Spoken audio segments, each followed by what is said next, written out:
From WLWT, this is Let's Talk Cincy, presented by Western and Southern Financial Group. Put our financial strength behind you. Hello everyone, I'm Curtis Fuller and welcome to Let's Talk Cincy. One of the most influential stories in the history of the music industry started right here in Cincinnati more than 80 years ago, the founding of King Records. In 1943, Sid Nathan started the company that continued until 1971. The former headquarters is still standing, located at 1540 Brewster Avenue. In 2008, the Rock and Roll Hall of Fame placed a historical marker at the site. Names associated with King include James Brown, Bootsy Collins, Otis Williams, Jackie Wilson, Hank Ballard, Henry Glover, Philip Paul, the Delmore Brothers, and so many others.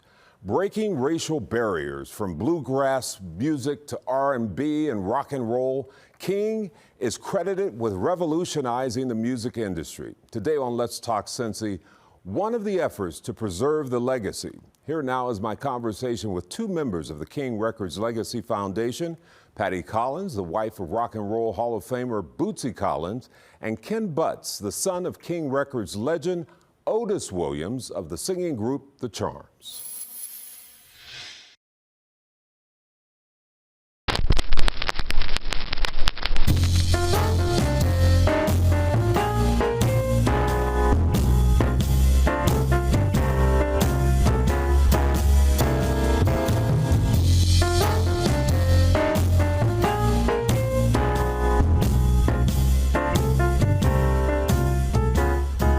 Obviously, from the and it's kind of wild because we've gone through so many generations now. Like when I talk to kids or colleges or K through 12, and they have no clue. First of all, some of them don't have a clue who James Brown is, but they have no clue. But the point of in the 40s, you know, for someone like a Sid Nathan to come, and the thing is, there are many people that call him a tyrant and all these other different things. His thing was make money, period. Whatever it took to make that money, make money. Pre that, he had, you know, record stores and pawn shops and things like that, but he was trying to make money. So when you get down to the business of it, just like what you said, we're talking about in the 40s. So you get down to the business of it, nowadays, you know, we've gone through a lot of stress, strain, civil rights and all these other different things, and people get things contorted and flipped where they think, well, he's the first person to integrate and bring everybody, women, you know, white people, black people together. This truly happened. Mm-hmm. The problem is people skip past, like when I say the tree in the forest, they skip past how he got there. He wasn't trying to do more so the civil rights move. What he was trying to do is if you would work for that nickel, when you got paid for $1, got paid $1, if you're gonna work for that nickel, female, male, whatever, because you gotta remember, this is wartime at the same time. Many of the men were out fighting. So then a lot of the females, if they weren't well off, they gotta figure out how to make ends meet. So Sid saw that. You wanna work? Well, you should be making $1, but I can give you a nickel, but it's going to be a constant nickel. But he had all those people, and then you see these people standing there, working together. This man was trying to get to one point, but spiritually, how I look at it, whatever he was trying to do, it was bringing people together. Mm-hmm. Of all races, colors, whatever. And this is in the 40s. So when you think back, we're coming up on 100 years of that situation. Right. Before anybody ever even thought about it. And when you look at it like that, how do we get to where we are now to where you couldn't even think about saying some of this type of stuff and have all those people in the same building working, doing that type of work? And he ended up, the reason he started getting all these other labels, Bethlehem and Deluxe and all this, there was nobody like what he was doing. He didn't know what he had, you know, or he would have been a zillionaire. Mm-hmm. But his mind was on the tree and not the forest. And then I came up with Please, Please, Please. But I recorded it on a dub record, and they heard it, and it was so fantastic. They asked me to fly to Cincinnati, to drive to Cincinnati. We drove to Cincinnati, and we recorded it. I feel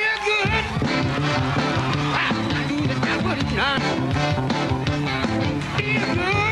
got the message when I cut Papa's Got a Brand New Bag. And from that time on, he said, whatever James Brown want to do, I want to record it. If he said, I want to record it. Many of the other record companies that came behind that watched it. Berry Gordy watched that. Berry Gordy and his sister were songwriters back then, trying to figure out how to get in. But they watched somebody like how Sid did his work, figured out, we don't want to go through all of that. So this is how you end up with something like the Funk Brothers. He just got a band that could play for everybody. That's what Berry did. That wasn't what Sid was doing. Whoever could play, you might be in there playing for James Brown, and then somebody down the hall is playing polka music. Does Bootsy, how much does he reflect on that whole King Records era? A lot. You know, he it's in his DNA. He knows where he truly got his start. So I say that because I watch how he's reaching back for youth now to uplift them. I mean, he's constantly scanning the internet to find, I'll call them prodigies, and he'll contact them. Next thing I know, they're recording a song together. And so he's reflecting a lot on where he was a king. You know, he'll say, I was just a little boy, you know, dedicated to my mom. I wanted to make sure that I could get her out of the ghetto, that he was so driven by that. And the fact that he kept going back to King, knocking on the door, because he knew his band, the House Guest, he knew he had that power. Back then, I think first it was the Pacemakers. He knew that his band could pull it off. I just got to get in there. He got in by Charles Sperling opening the door. Come on in, young man. Show us what you got. James Brown heard it.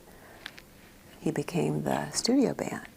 And then James fired Fred Wesley, Maceo Parker, that whole crew in Columbus, Georgia.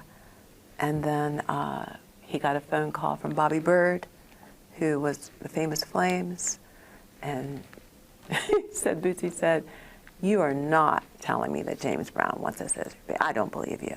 He said, man, we're coming to pick you up. I'm bringing the Learjet. And he did, Lunken Airport. They got on it.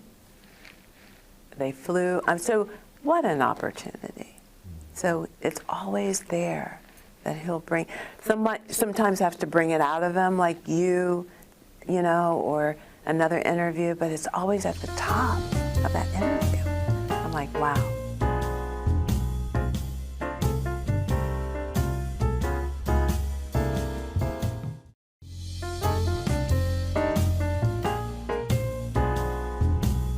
So we're going to be at Ludlow Garage, and that is going to be on July the 26th. So the first thing that's going to happen, we will have a Q&A with Bootsy and Mr. Otis Williams. We'll have a moderator there, and that will go from 6:30 to about 7:15. We'll also open the floor up for those who want to ask questions.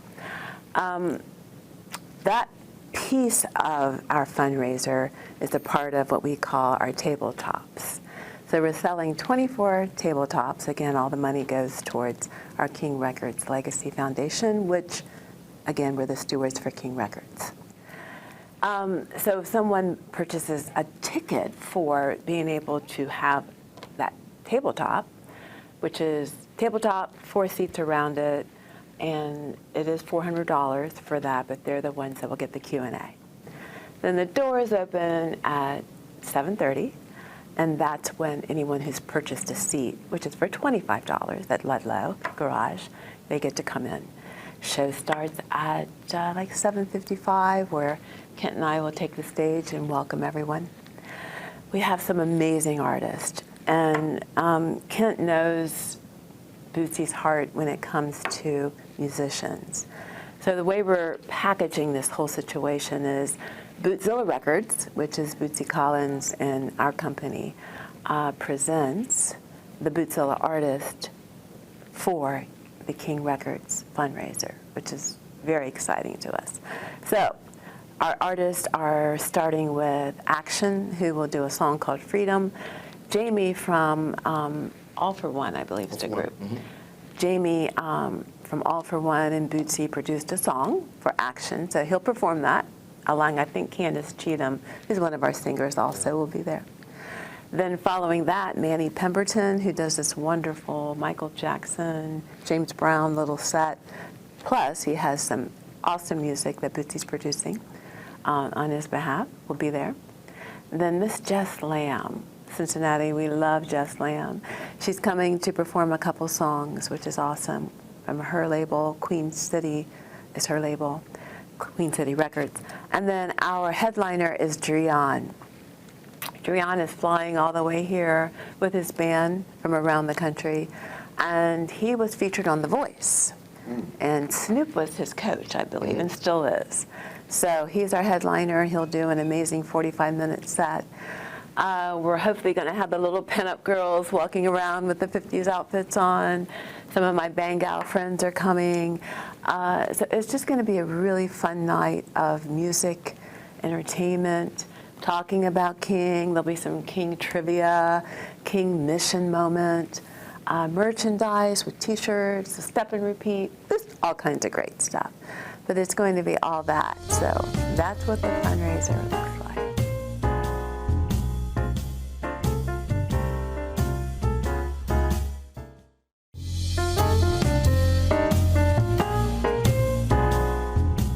I believe that we've been celebrating, but just kind of a little underground, because there's so much work that needs to be done. So I believe now that we have this PDA with our city, and they have given us the right to be the stewards of the King Records legacy, from the artists that were there before us to Mr. Otis Williams, God bless him, he's still with us, we're so thankful, to our dear Mr. Philip Hall, who has gone on, and Bootsy Collins, and then so many others that we are to lift up and to move forward with. So, you know, timing is everything. It's been a long project. It's an older situation, 1943 basically, to 1971, as far as King. And there's a lot of different love about the project, and many people don't understand. I always call this the tree in the forest situation. I've been working at this, my father's Otis Williams of the Charms, and I didn't grow up with him, but I was more into tinkering, electronics and things like that. But in my junior high school year, I needed an elective, and it became music. So long story short, that's how I got into the whole music thing and started touring and become a professional musician and all that. But I got with my father in 2008, which is the reason I gave you a preference of that. And in 2008, of course, I knew about King Records and all these different things. I knew who my father was, all that type of stuff, even though I didn't live with him.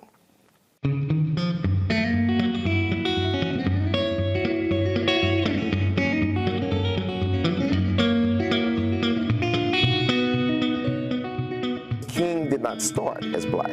King started as a country situation in the 40s. Many people think because I'm the leader of this particular situation right now, either I'm doing it because of my father, or I'm doing it because I'm black. I love Bonnie Lou, the Delmore Brothers, all of that. These are all country acts. What people don't understand, it's only 12 notes, which is we try to do with everybody. This is for everybody. It's not mine. It's not my father's. You know, he recorded there. But right now, there's some things that he wanted me to say. I called him yesterday, and he's in very, very bad shape right now. He's been in bad health. But his spirit and his mind is get this done. Yeah. We've lost so many of these individuals lately, and it's a tug of war, Curtis, for us to do what we're trying to do. But it's a blessing to be a part of this tug of war.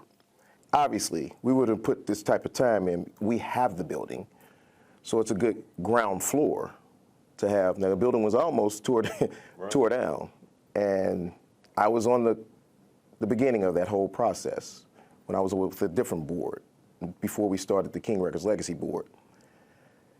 And actually, that's right when I met with my father, got back with him.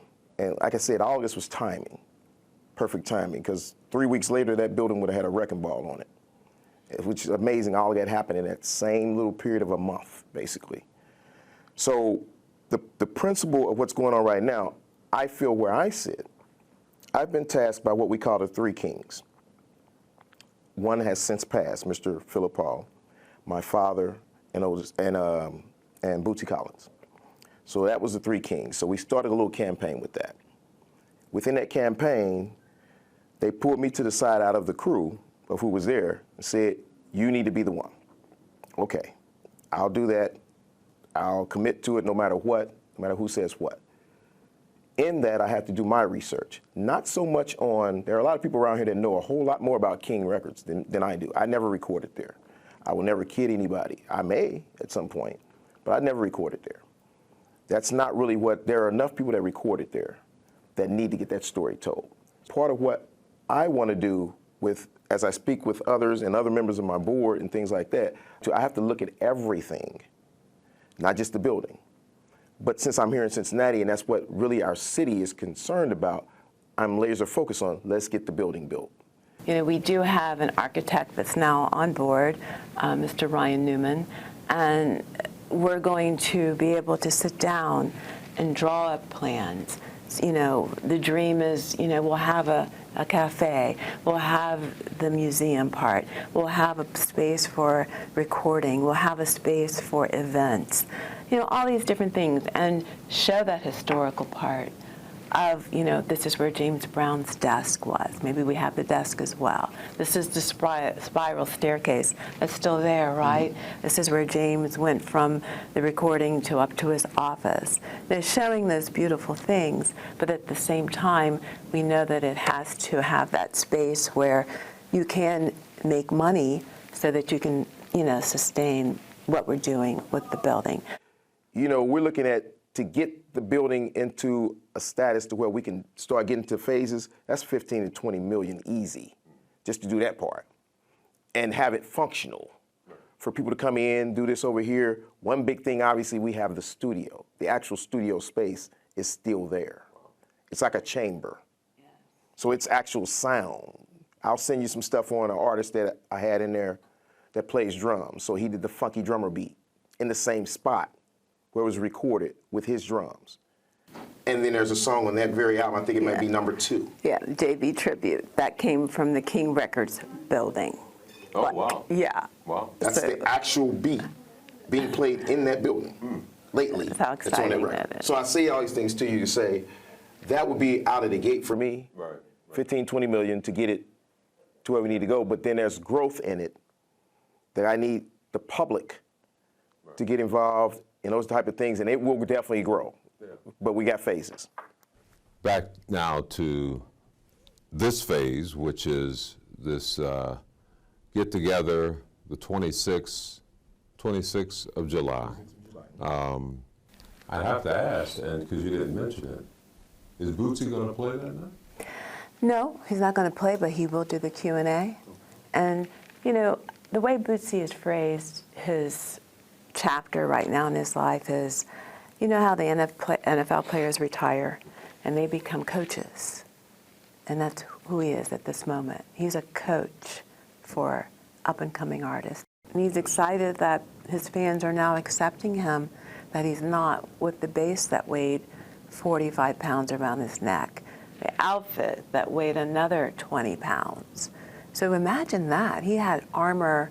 We all have armor on today, thank you, Lord. But this stuff, this equipment that he, outfit, bass, headphones, all of that, every single night, he can put that down for now.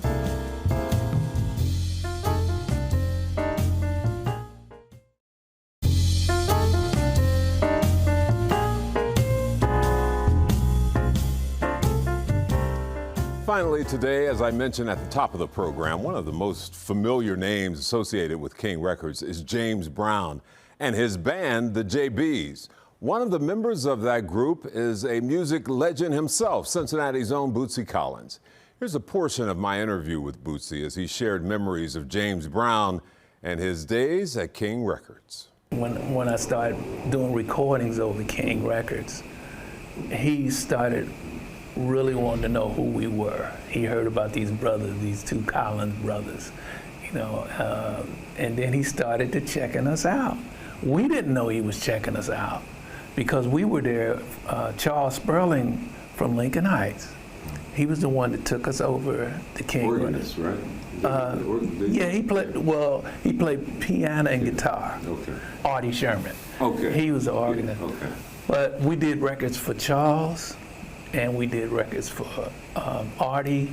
We did records for Bill Doggett, Arthur Prysock, you know, Hank Ballard, you know. And see, we was doing all of that before James Brown realized, I need these boys, you know. So we just over there recording, learning the process, and I'm putting like Mr. Turner's imprint that he had on me. I'm putting that back into what I'm learning. You know, I'm learning from them now. And all the people that I was working with, I'm learning from them. You know, as opposed to them learning from me, I'm learning from them now. That's the way I looked at it. You know, because as a musician, if you don't know how to play or accompany the artist that's the record is, then you won't get too many gigs. You know, I wanted to be a musician that could understand what the artist wanted, you know. And then I try to give them that, and if they liked it, they went with it. You know, usually they would like it, you know, because they wanted that young energy, you know, and that's what I had, you know, more so than the knowledge of what I'm playing.